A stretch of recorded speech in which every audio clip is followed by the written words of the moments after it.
Hello, everyone, and welcome to a very special Sunday night edition of The Wrap right here on the Fight Game Media Network on YouTube as we recap the highs and lows from NXT Battleground going down live from the UFC Apex Arena.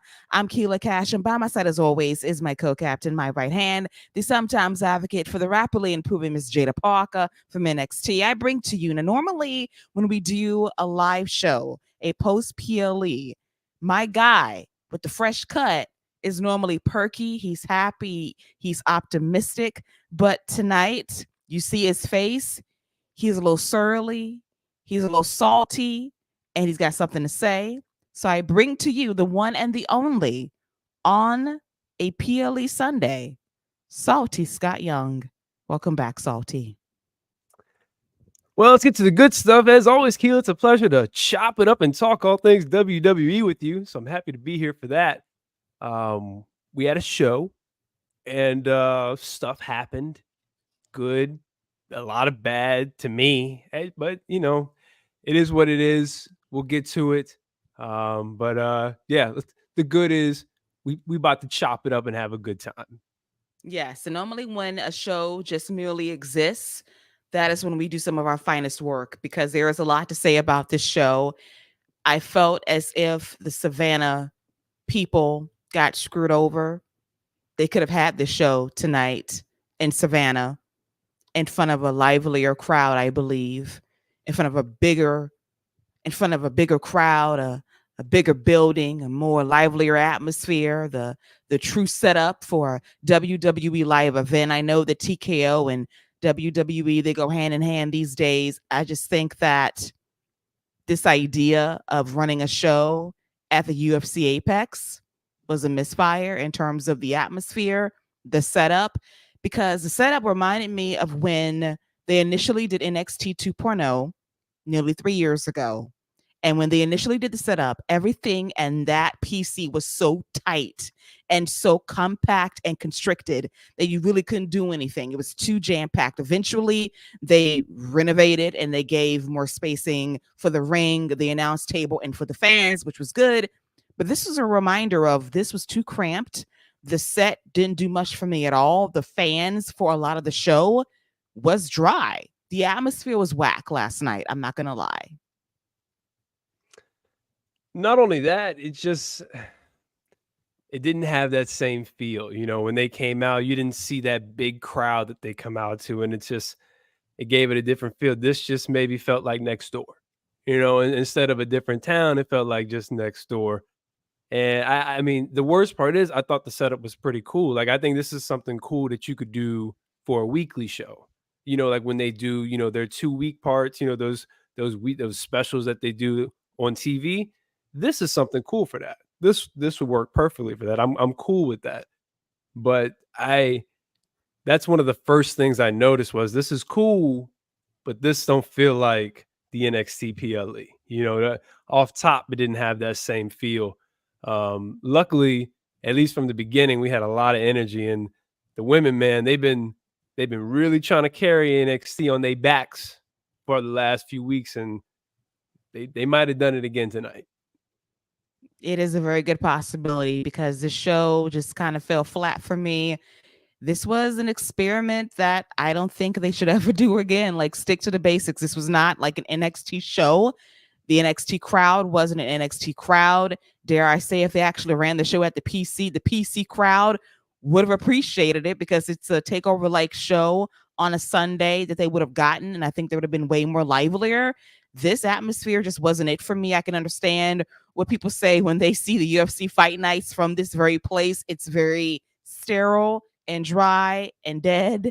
And we kind of got that vibe throughout the night. And I felt like this was not an NXT show. This is like an advertisement for UFC Apex. Say, our facility is great and it's awesome and it's splashy and it's really, really cool, but it's not WWE. It's not NXT. It's two different things. And I think it's high time with this partnership that we have going on right now that they need to understand these are two separate entities with two separate presentations that don't always cross over well together. Well, I don't know. I didn't mind the presentation. I just don't think it's just not a it's just not the PLE feel. Like you when you go when I'm coming into one of these NXT shows on the weekend, I need the grand, the grand feel. I like I said, I would be cool with this if this was, if this was when they do like the spring break-in and stuff like that. Like this, that would be cool. Like I think this would be different and feel different and cool. But to be a Sunday night PLE, going against an NBA playoff game, a finals game, it's a bit underwhelming. So, it is what it is. And it's no knock on the talent or anything like that. Like everyone worked hard, but man, it's just in the back of your mind. You're like, Georgia, Georgia. The Oh, whole day I, through. I, Just an old sweet it's just, song. I'm just saying, man, like, what could have been. But yeah, it is what it is.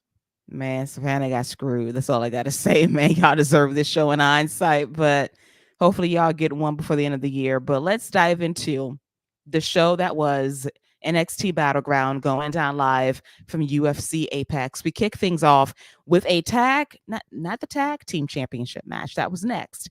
We kicked it off with the inaugural NXT North American Women Championship ladder match. First time winner of this championship belt, just like we did way back in 2018 at NXT TakeOver New Orleans. And our competitors were Kalani Jordynne, Lash Legend, Meechin, Fallon Henley, Sol Ruka, and Jada Parker. And I have to say, off top, the ladies mostly looked expensive. The gears were gearing. Now, Fallon, it was hot as hell in Las Vegas. It's 107 degrees. You got a mink fur coat on. But as soon as you took it off, I said, oh, you look expensive. As did Meechin looked good. Lash looked good. Everybody looked real clean, but the wardrobe budget definitely went up for this match. So, Scott, from first glances, who had the best gear in this match? Oh man, the best gear, the best because if we going best look, let me tell you, Fallon caught my eye. I was like, wait a minute now, hold up, you done went a little extra mile for the PLE, but best gear, I might go with Lash. I might go with Lash. I thought she had the fit. I thought everything worked right there. So yeah, Lash did it. Lash, I would say, is a strong runner up, but Fallon, in terms of like the styling, like it opened my eyes too. Like, She okay, killed this it, was man. this was elevated for Fallon. Like she took the notes, understood the assignment, and she says, no, I am no longer going to be carrying a towel with me to the ring. I'm going to be elevated and I'm here for it. She looked really, really good. It was kind of giving Mhm. Mickey James a little bit, when she had a Well, that's good. cowgirl Good era. comparison. So I was digging it. So Fallon like took me like, okay, I am here, I am seated, and I am good. And even Meechin, I said, come through, Meechin, come through, looking good as well. Everybody looked real nice in their gears. As for the match itself, a lot of climbing of ladders, lots of climbing of ladders, lots of races up the top and down and going, outside and taking bumps on set ladder. We had moments here and there, nothing too life threatening, nothing too risky, which was good because there are a lot of green ladies in this match. So you play to their strengths, you don't play to their weaknesses to expose them. You want to make sure everything goes off safely. But the highlight of this match was Sol Ruka hitting the Soul Snatcher in two different ways in like 10 seconds. First to Jada Parker, then to Fallon Henley. Goes up top, does not grab that championship belt. Lash had a shot at it, but then they all pressed her out of the ring and against a ladder. Took That was a nice. sick bump on the back. Great job by Lash. Took her out of the match, and it basically came down to Kalani Jordynne, who I did not have winning this match whatsoever. She was a dark horse, but she came through, handled business, took out her opponent, climbed the ladder, grabbed the championship belt. It was a very anticlimactic finish. No drama there. Just raced up there, grabbed it. No drama, no anticipation. Just grabbed it, won it. Congrats to her. But I thought this match, for the most part, was solid. But I think it could have went a little bit longer.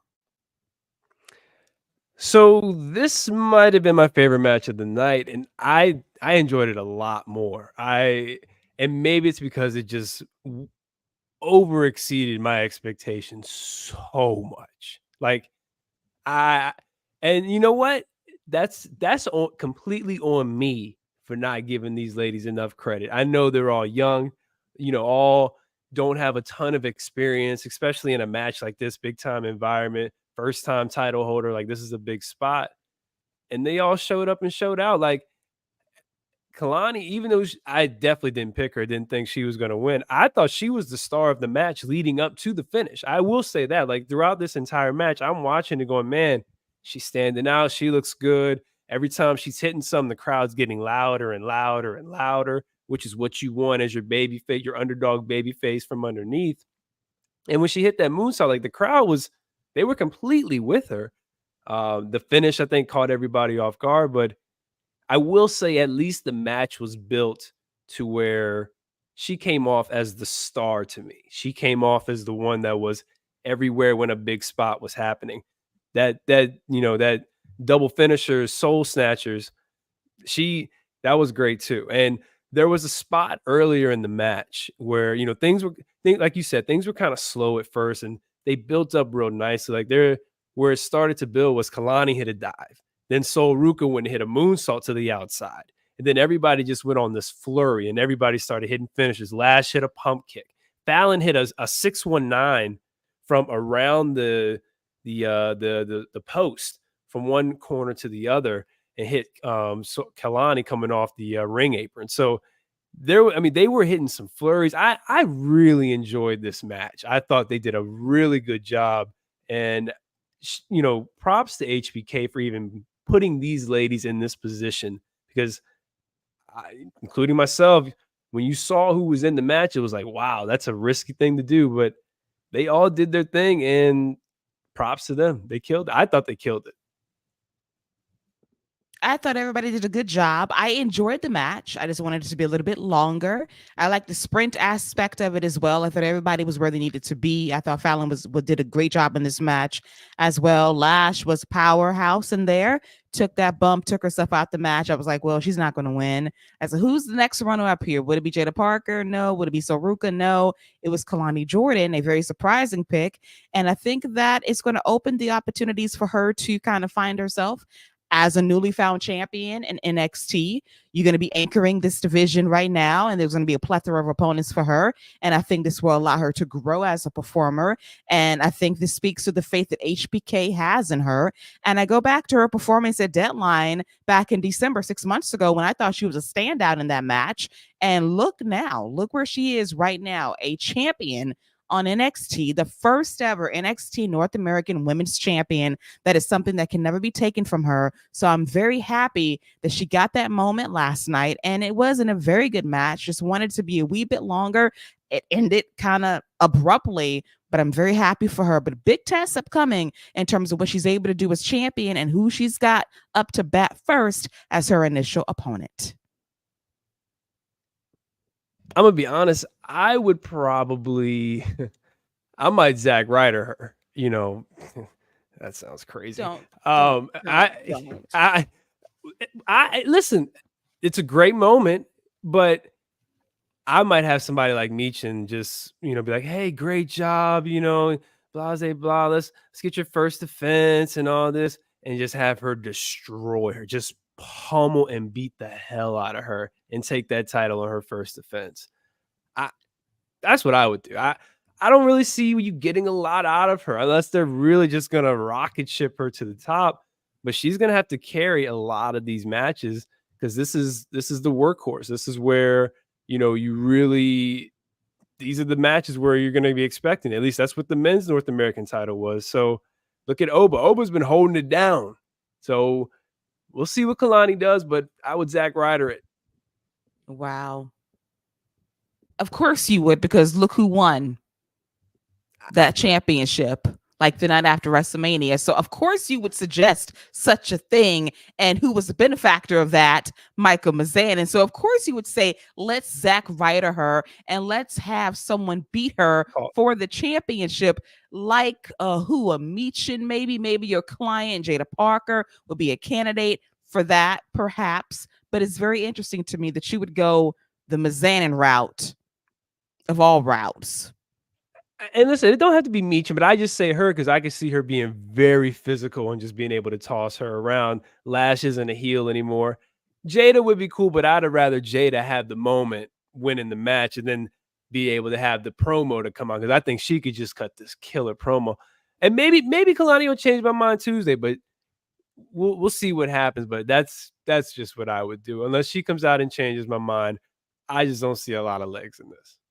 It's definitely going to be a test. We'll see where it goes. Walker HBK said, let's make Kalani the champion. This is a tall order for her, and this is a secondary title for WWE for the women's division. And this might be a test run to see what they would do on the main roster. So this is a big task to see if a secondary title can hold some water for the ladies on NXT. We've been asking for this for a minute. Now, at the time, the division a few years ago was way more stronger than it is right now in terms of the experience level. But I think this is going to be an opportunity for a lot of people to grow and really be able to carry this championship in the months and years to come. Big test for Kalani. Will she be a long-term champion? Will she be Zack Ryder and she'll be done in a day or maybe a month? We'll see about it.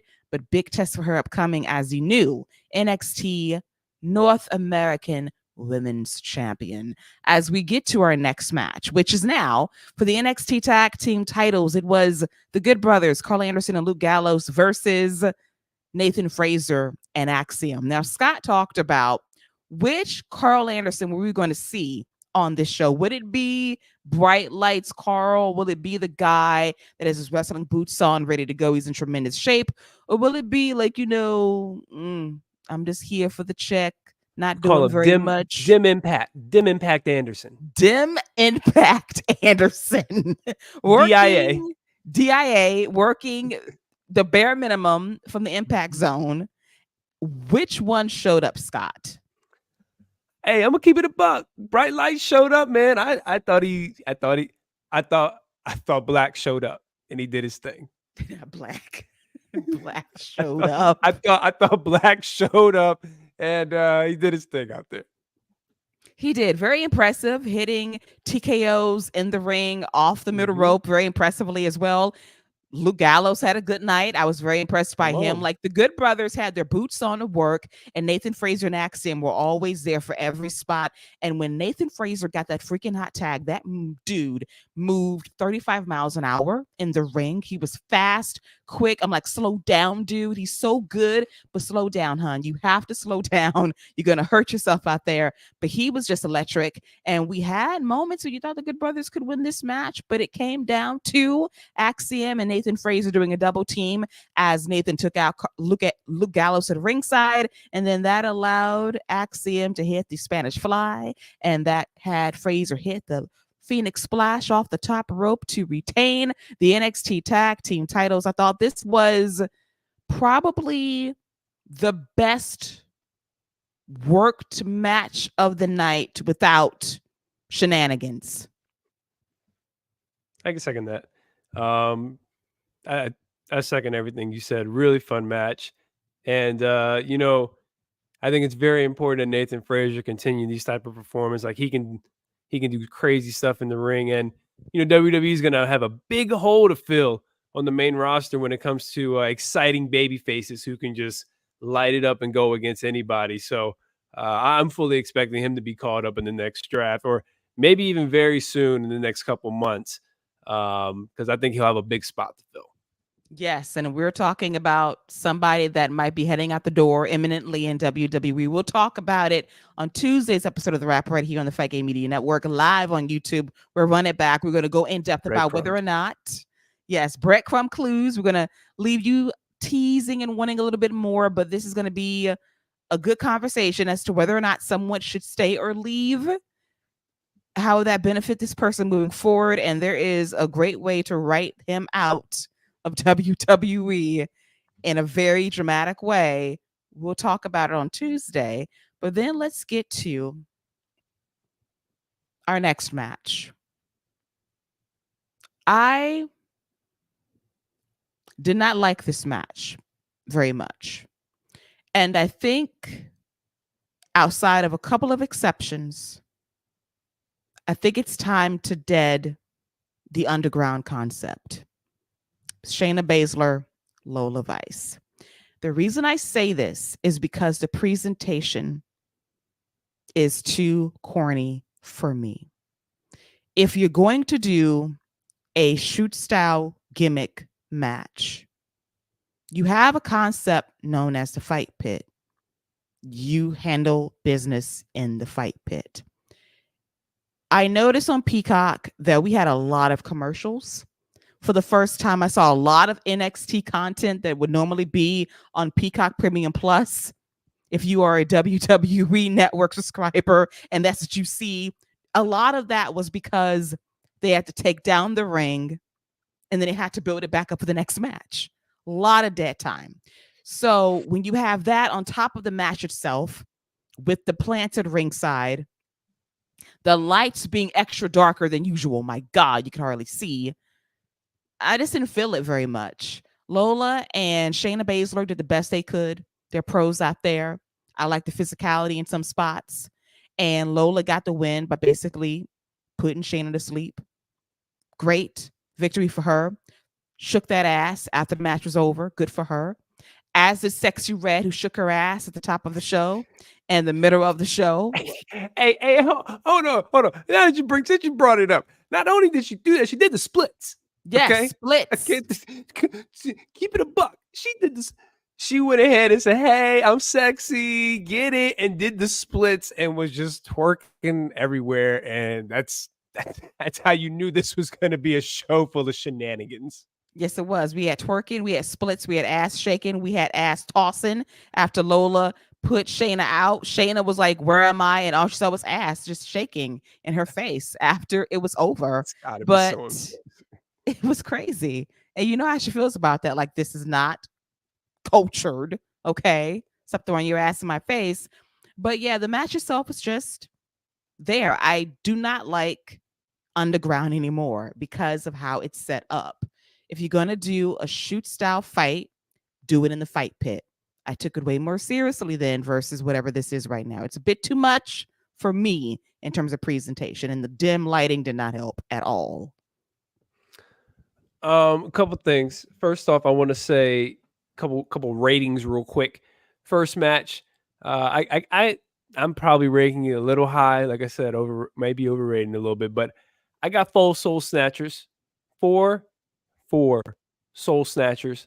In the second match, I'm gonna go with three, three and a half, 3 3/4, 3 3/4 suicide dives, because one of those looked real scary. So 3 3/4. And as far as this match goes, I'm almost with you.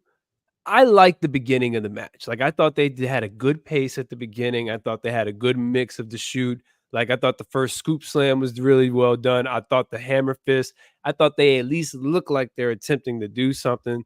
The hands were a little slow. I thought that Shayna at least looked like she was trying to throw hands. Like, she was like, "Yo, let's throw hands. Like, let's at least throw hands right now before we start getting into what we do, on the wrestling side." Lola looks legit, but you could tell she was pulling her punches. You could tell she wasn't really trying to hit.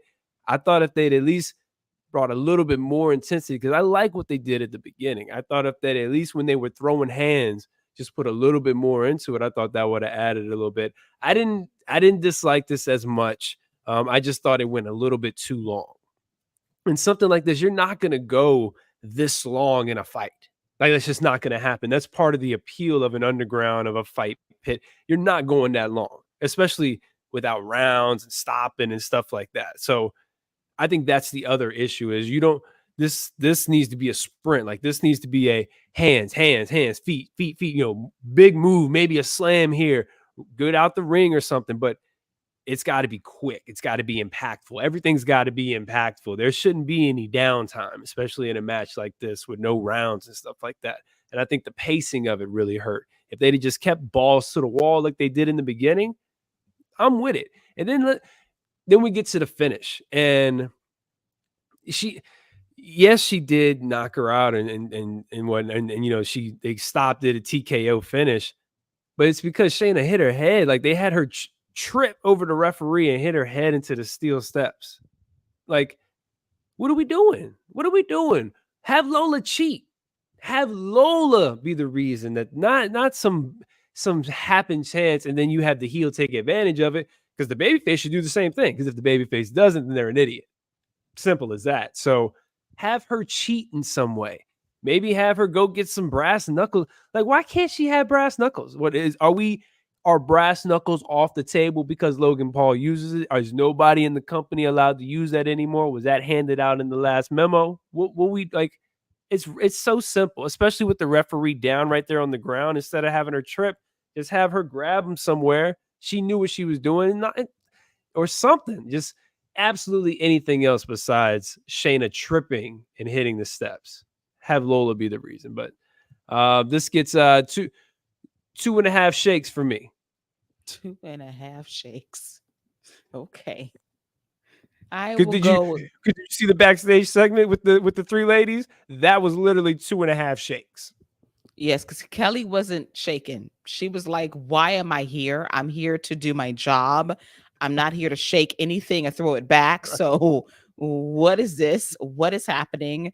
But yeah, the match was what it was. Very weird finish, but good for Lola. She beats Shayna Baszler, who is one of the more prolific women ever to step foot in NXT as a two-time NXT Women's Champion. Her dominance speaks for itself, and to beat her that way is pretty impressive. I heard some discourse about how Lola beat Shayna Baszler, but Shayna beat Ronda Rousey. It's like, how does that happen? Like, well, it happened. And let me say this: Lola looks legit. Don't get what I said. Don't let what I say twist it. Like, when she was moving and when she looks like she would whoop somebody's tail if they came at her the wrong way. Legit, and she's a legit fighter. So, like, that's me saying you could tell she was pulling her punches. Not that her punches don't look legit. There's a big difference in those two, because let me tell you, she looked like if she really wanted to, she could throw them hands. Like, she's a real fighter. Like, she's not somebody to be played with. Just because she can shake that thing like that don't mean she is somebody to be played with. No, she's a threat out there. She's a threat out there for sure. And that's why she Absolutely. shakes her rump after it's over, because she said, "I whooped that ass. Now I'm going to shake that ass." Okay, Shayna, let you know I can That is a handle my wild business thing to do. and throw it. Like, she's wild for that, but I love it. Like, that's giving you duality, right? Like, I go out there, I have my braids up, I got my mouth guard in my mouth. I'm going to whoop your ass and I'm going to shake. Like, go ahead, girl. Do what you got to do. Stunt. That's such nasty work to just like to knock someone out and to just be twerking over them. Like, that's Yes. wild. It's the American way, Scott. It's the American way.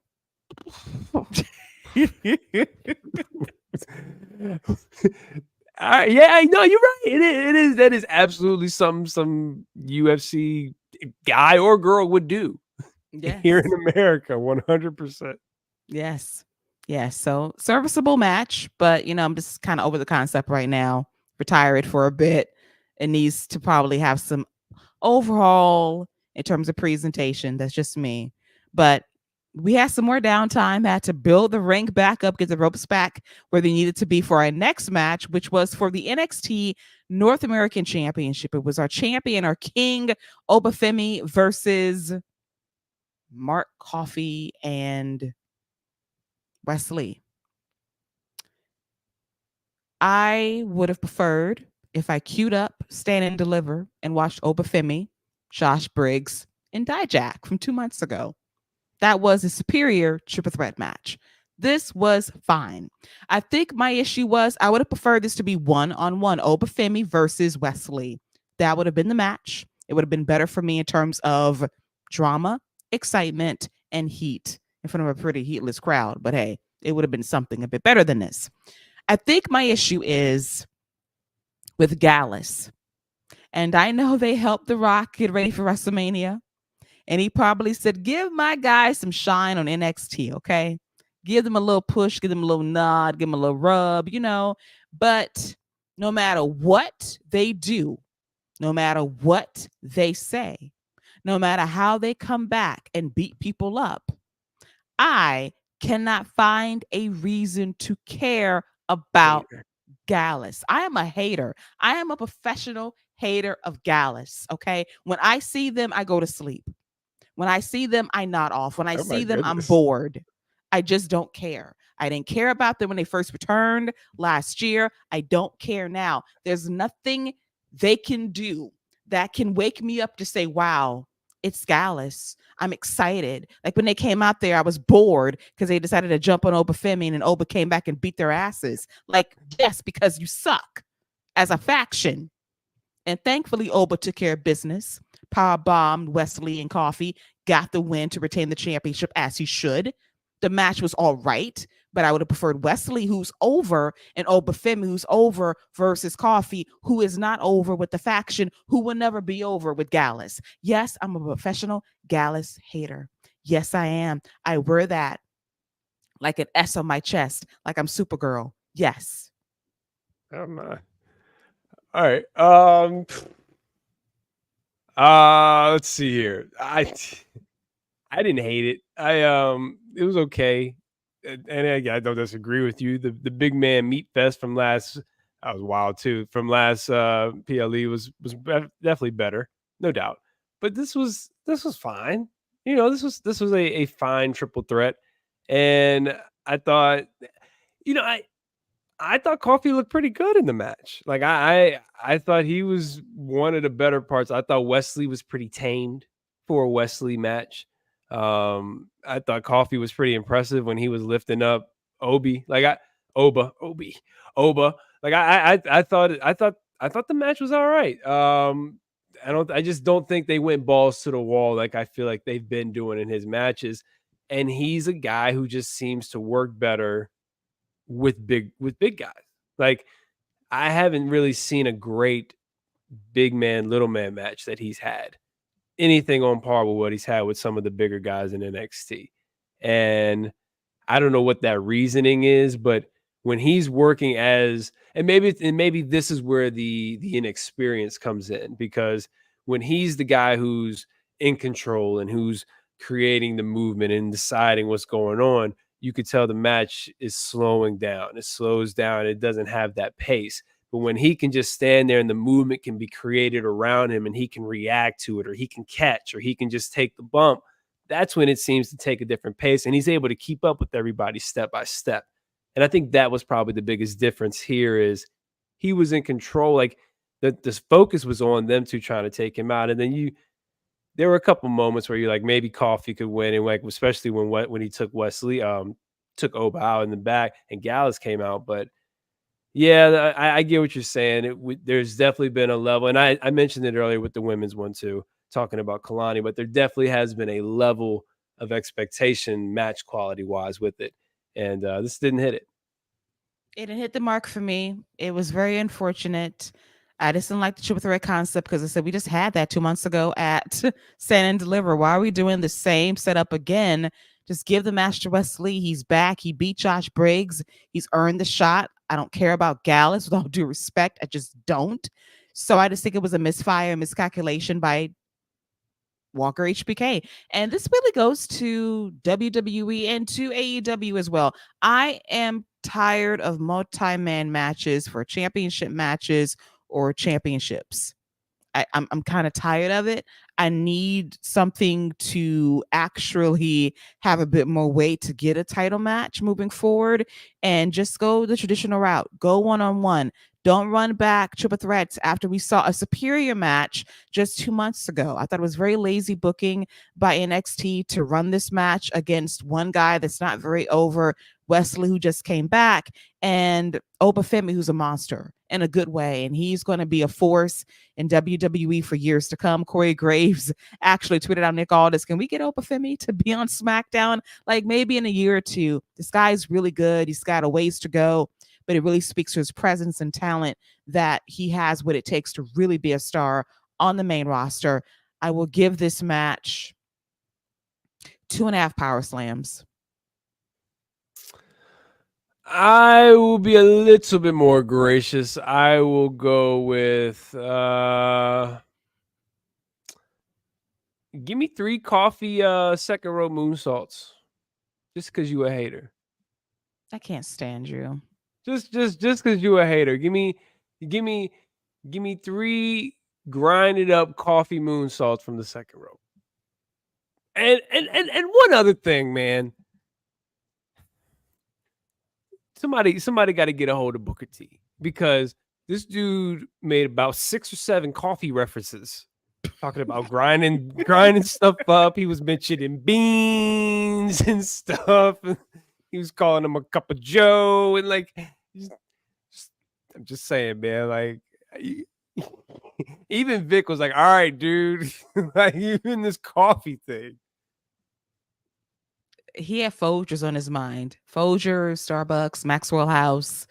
He just had coffee on the brain because he had to make coffee puns throughout this match, because They did that name is that man as Joe Coffee. they named the Joe Coffee. Like, it just opens itself up to many jokes about coffee.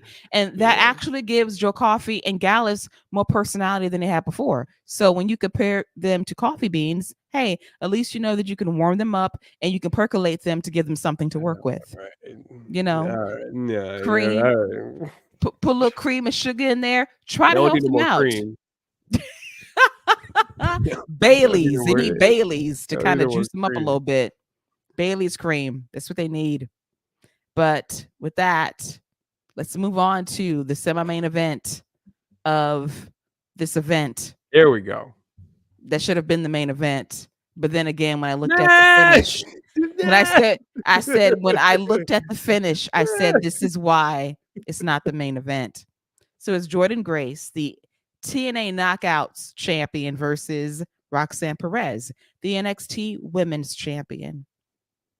If there was no chicanery at ringside at the end of this match, I would have said this was the best match of the night. In the ring, it was. I love the chemistry between both ladies. Jordynne Grace is a presence out there. I think that she is worthy of being in the national spotlight. I think that WWE needs to add more dates to her, run on NXT, maybe have her moonlight on the main roster as well. Jordynne Grace has it in every way. She's supremely talented and she has charisma and she stands out in a good way. And Roxanne Perez, I was kind of iffy on this heel turn initially, but she's learned to, I don't have to pout to be a heel. Like, you just embrace it. You take the role on, you talk your shit, you back it up, and you embrace being the baddie. And she has, and it's reflective in how she carries herself in the ring. I love their chemistry. Bell to bell, it was great action. I really enjoyed it. Love the near falls. I thought Jordynne had to win at a couple of points. I love the physicality and viciousness of Roxanne Perez, going for pop rocks, going for other maneuvers throughout this match as well, which I appreciated. So I thought all of this worked really well heading into the finish of this match, which was just really, really bad. So let's get to it, shall we? Tatum Paxley, Wednesday Addams, appears and she's looking at the NXT Women's Championship. And then she looks at the TNA Knockouts Championship and she grabs it and she runs away. And Jordynne's like, what the hell is going on? Like, we are all wondering too, what the hell is going on? So then we have the return of the year after we just said goodbye to her a few months ago. Ash by Elegance. Who?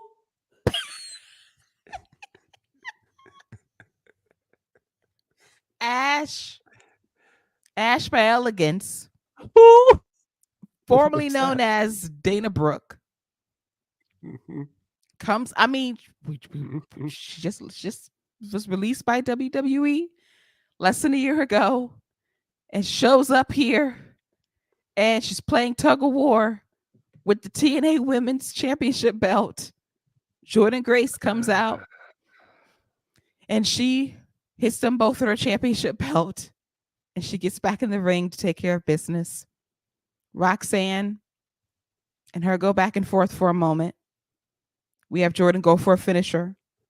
Roxanne hits a cutter out of that and his pop rocks to retain the NXT Women's Championship. The match until the last 3 minutes was great. It was worthy of being the main event. I wanted Jordynne Grace to win.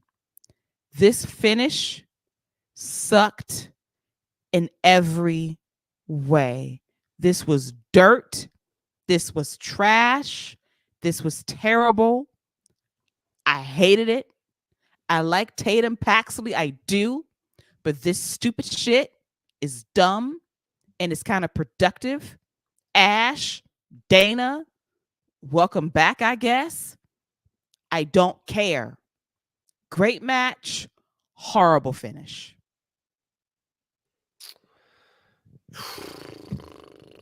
So, a couple things. First of all, you had She-Hulk just looking amazing, just being incredible. Jordynne Grace, just I like literally she's a walking She-Hulk. Like she is a physical specimen, and you can just like I you, what they thought was a distraction finish was nothing because we just had Roxanne Perez pin Jordynne Grace clean as a whistle for no reason. I mean, literally, she just came in like the cleaning lady and left out paid in full. I mean, the house is spotless right now. Why? Why? What are we doing?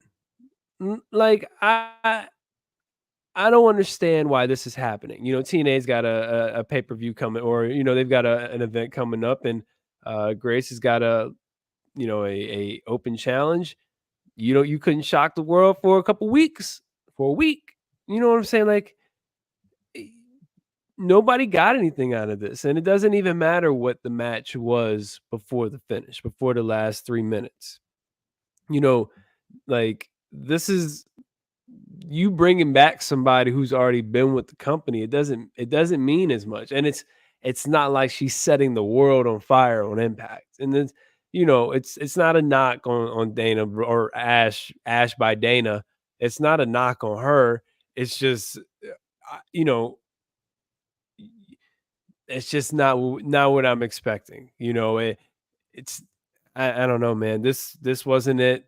Very disappointing. Don't really see what you really do with Jordynne Grace as far as this partnership goes going forward. Like, what now? I think she's supposed to have another match, and I guess that's cool, but it's like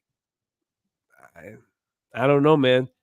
Just seems like a missed opportunity, and just a lot of wasted time, man. A lot of investment right there, and I just don't understand the finish or what's going to happen. Like, so now who do you have beat Roxanne? Like, who do you have on that roster that is somebody you feel strong enough to have beat Roxanne, who has went through the roster and just beat Jordynne Grace? Who do you have that's like that? Who do you have that's ready for that spot? You don't. You just don't. And yeah, I just think this was a miss. I thought everything else was good. I think this was a miss right here. This gets 2 jars for the Ash. Wow, 2 jars for the Ash. I don't know how to take that, but I will give this 3 pop rocks because the match until whatever that was really good. So I can't give like a demerit because of what happened at the end. Now it could have been 4 pop rocks out of 5, but it's down to 3. It lost a full pop rocks because the finish was so bad. And I just think that if you're trying to protect Jordynne Grace, you do better than this. there's a better way to do that than whatever you try to do here. And maybe there's gonna be a crossover with Tatum Paxley and Ash and Jordynne Grace. I think so on Impact. I do. Maybe at Slammiversary. It's very possible, Scott. Let's Oh not. no. Yes. Slammiversary? Slammiversary. Yes. Paxley? Yes. No. Yes. They're That's teasing something unless it's gonna be on wild. NXT TV. I could see. I think they have a. I think they have a.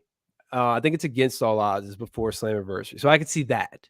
Okay. I could see that. So, man, if they send her for Slammiversary, that's great. That's like that's wild. Like we get WWE gets Jordynne Grace, and TNA gets Tatum Paxley. Like that's what I don't know, man.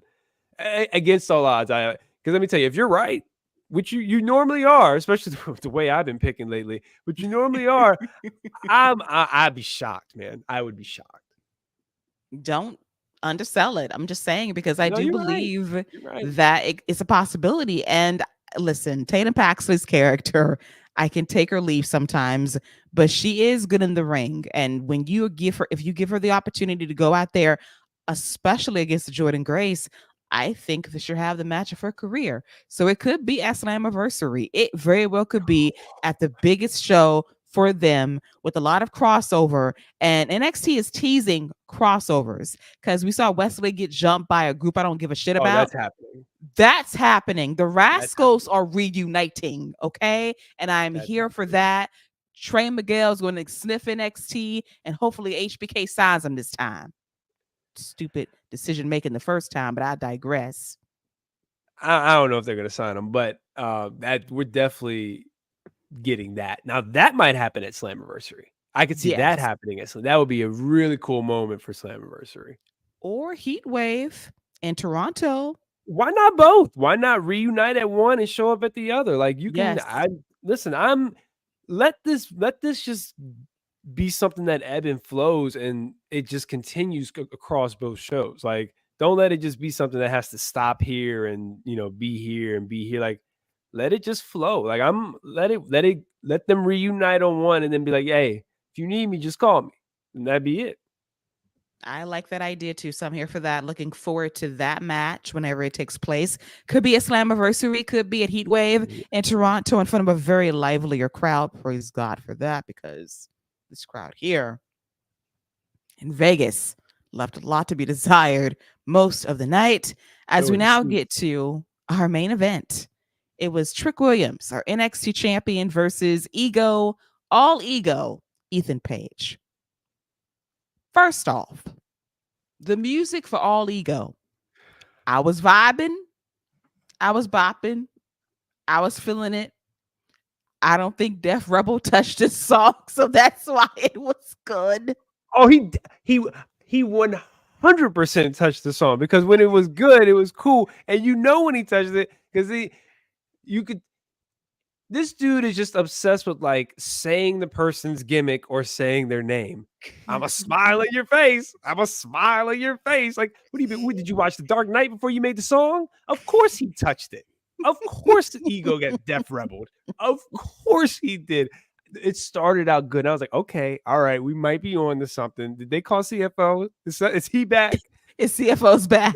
Like, is that what's going on? Then I heard him say, I thought he was about to say the learning tree, but then I heard him say, No. I'm a smile in your face from the learning tree. So, Oh yeah, my he got Def God. Rebel. Damn. Def Rebel says I'm gonna give me a credit somehow on here. God dang, dude. You should Oh, have brought your own music. You should have yeah. went out and got your own music and just brought hey, I'm good. I'm good, Rebel. I'm good, bro. Yeah, commission your own music. Now, like I said, the beginning was hitting. It It was all was. right. It was all right. Then the lyrics kicked in. I'm like, oh hell. Let me just run it back to the top and we'll be good. But it was what it was. Trick comes out there. I'm like, Trick came out of nowhere. Like the entrance was so quick. And Booker T got into it and it was a nice atmosphere. The fans woke up for that. As for the match itself, it happened. It was fine. It existed.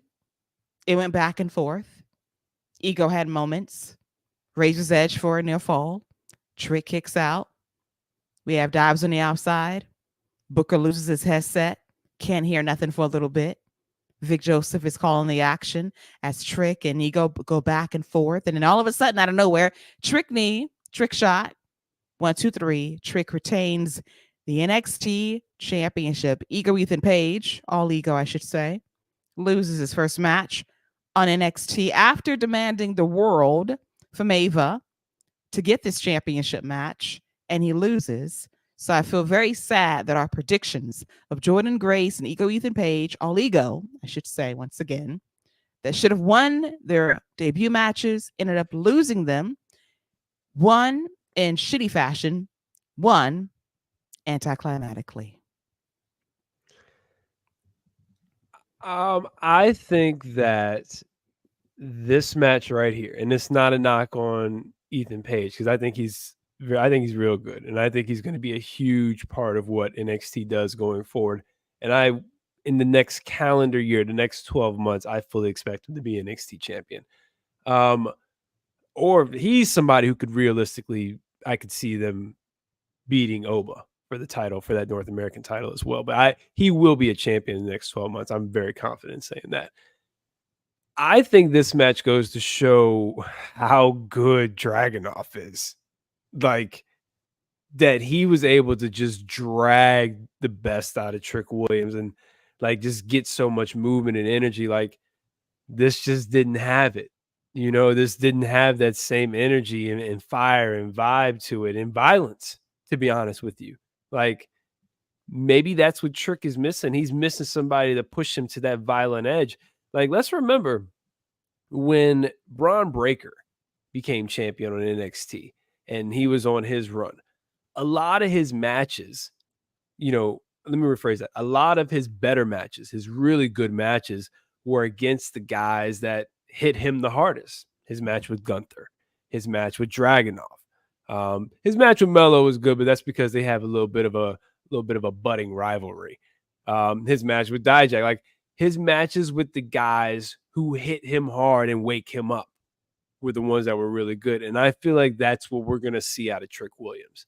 Like, when we see Trick go against somebody who's going to smack the hell out of him, smack him in his face and be like, yo, what's up? You better hit me back or you're going to be in for a long night.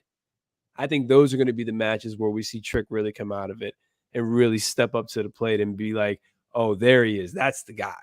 This felt like a spring breaking main event instead of a PLE main event, which I guess fits perfectly for where we were inside of the ball. But it was cool. I mean, like you said, the match was cool.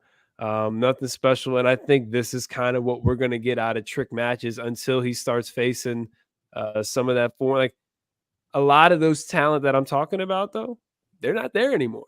Like, NXT's not full of those hard hitters right now who are going to smack the hell out of you and be like, yo, you better wake up or you're going to be in for a long night. So maybe he needs a Sheamus to go down there and kick him in his freaking teeth and make him be like, yo, I'm here, boy. I'm ready. And don't say boy. I'm here, man. And I'm ready.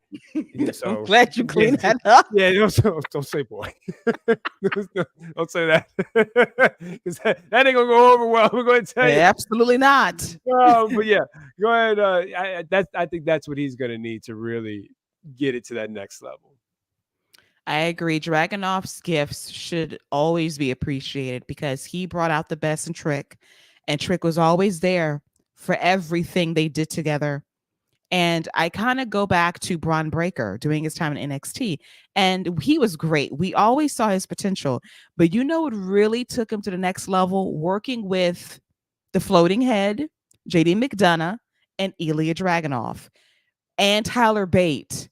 British strong style was something that Braun was able to tap into, and he excelled. It kind of unlocked something that he didn't realize he had, that he can go toe-to-toe with the very best and still hold his own and still learn something different by working with those guys. I think that Trick would benefit from working British strong style. But as you said, the limitations, it's just the resources of that talent is not on NXT anymore.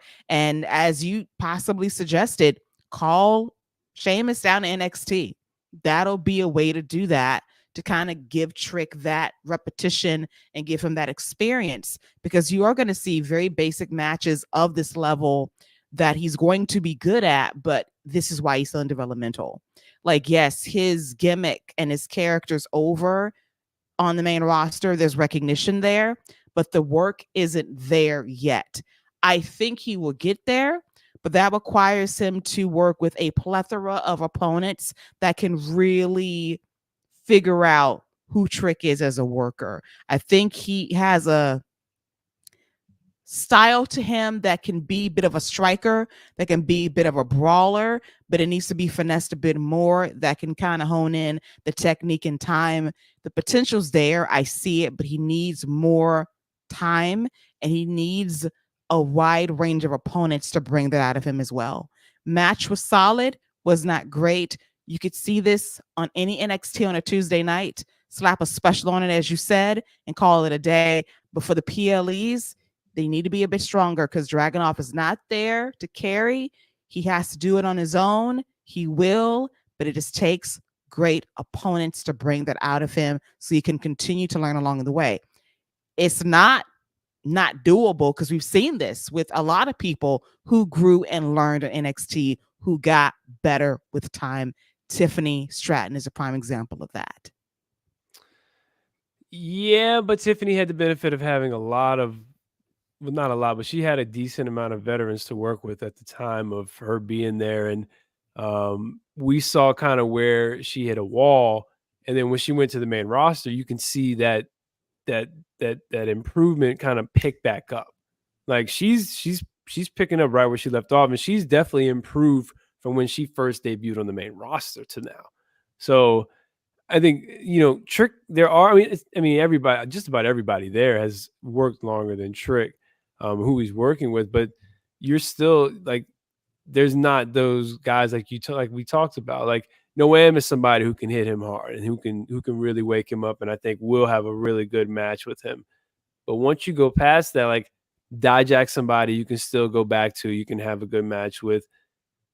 I know you don't like him, but Coffee is somebody that Trick can have that's somebody that's going to smack the hell out of Trick. And Trick's really going to have to bring it in. And if he doesn't, he's going to get beat. He's going to get beat up. He's going to get beat the hell up in the corner if he doesn't, because Coffee's going to hit you. And we saw that.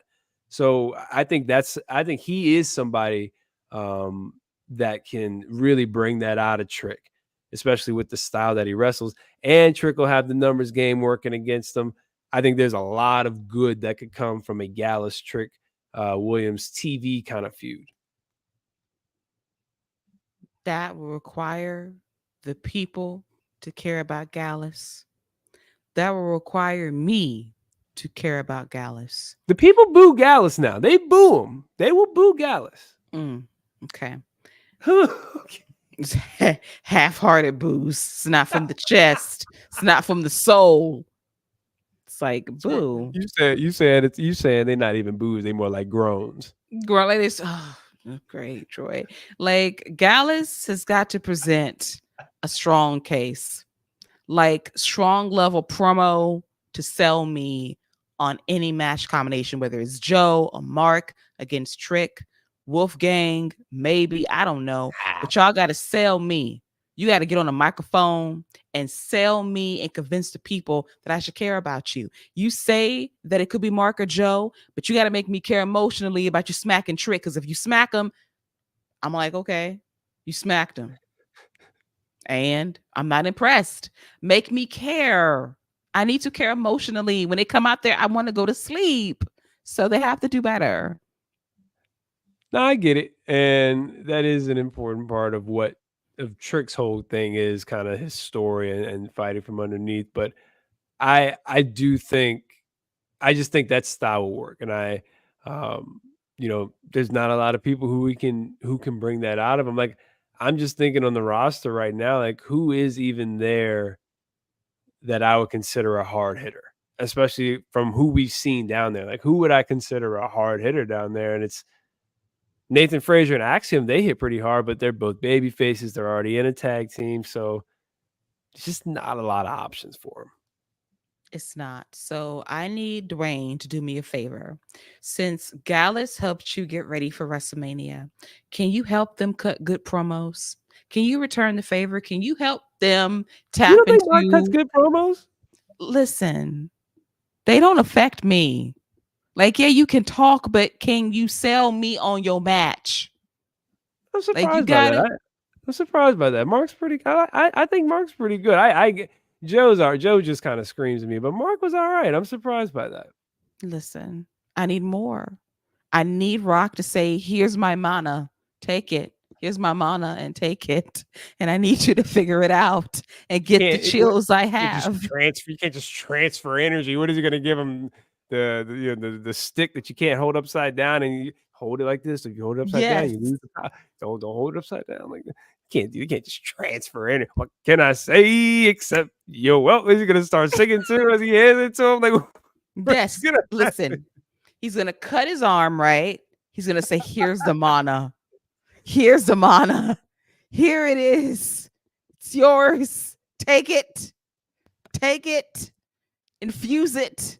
Use it. Try. Damn it. Try. Yes, I'm a Gallus hater. I'm like a hard on for them in terms of hate. I'm sorry.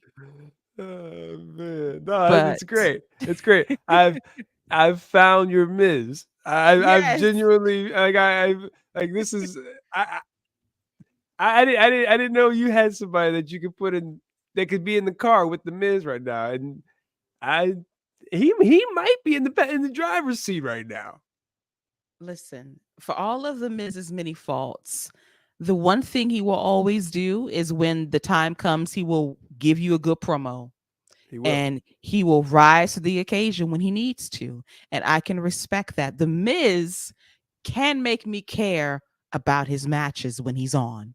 Gallus can't do that for me right now. So until that changes, I'm going to be the residential Gallus hater. I've planted my real estate. I'm sitting on my lawn and I'm not moving. So with that, I'm going to give this match 3 trick knees. Oh, that sounds like some type of procedure. I I would go with man, I don't even know. Let's go with 3 1/4 theme songs ruined by Def Rebel. Wow. Wow. Oh, Oh, the and one death. other thing. Shout out to Mike the Miz, who is now with Ricochet leaving the greatest high flyer. Well, he's not the second. Rey Mysterio is the greatest. But he's not the second greatest high flyer in WWE. Now at this point, it's time to cut off your microphone. You've You taken it remember too that great far. high flying match you had with Ricochet when they were just flying all around the ring, springboarding into each other? Listen, that was the one time Lucha Miz was activated for reasons that defied all kinds of logic, but he was cooking, not gonna lie. He was cooking that He night. was cooking. He was cooking at night. Like the spirit of Rey Mysterio 1995 hopped into the body of the Miz and he felt that energy. Good for him. So yeah, we ain't gonna forget it. Now, him being the second greatest high flyer on Monday Night Raw, lies, lies, lies. When you have Io Sky there, the lies you are telling, Kyrie Sane, the lies you are spewing. Come on. Stop. Come on Come now. on. All right. With that, it's now time to put a bow on this review of a very so-so NXT Battleground, probably the weakest PLE they've done in a minute. So, Scott, your final score on a scale of 1 to 10 tiers. Oh man. I'm gonna give this the amount of tears, the same amount of black women that were in the ladder match. 5 tears. You read my mind. 5 tiers out of 10. Very mid show, very disappointing show. And the fact there was an 83.3% chance of a black woman winning that match is a supreme blessing. We're very happy about that. I did not expect Kalani Jordan to get the win, but good for her. Scott said she's going to get. mixed too? I don't know. I don't She looks know. mixed. I was just wondering. She looks mixed, so I was just curious how much black won. Oh my God. I'm just curious because Meechin repping multiple. You know what I'm saying? Like there's multiple people being represented right here. So I just didn't Yes. know if she was representing multiple people or not. Well, listen, the melanation was melanating. Okay, so good for Hey, her, and we celebrate. they Okay. knew better than to give that title to Fallon, though. I can tell you that. They knew better than to give that title to Fallon. I can tell you that. I know that didn't happen. I'll tell you Okay. what.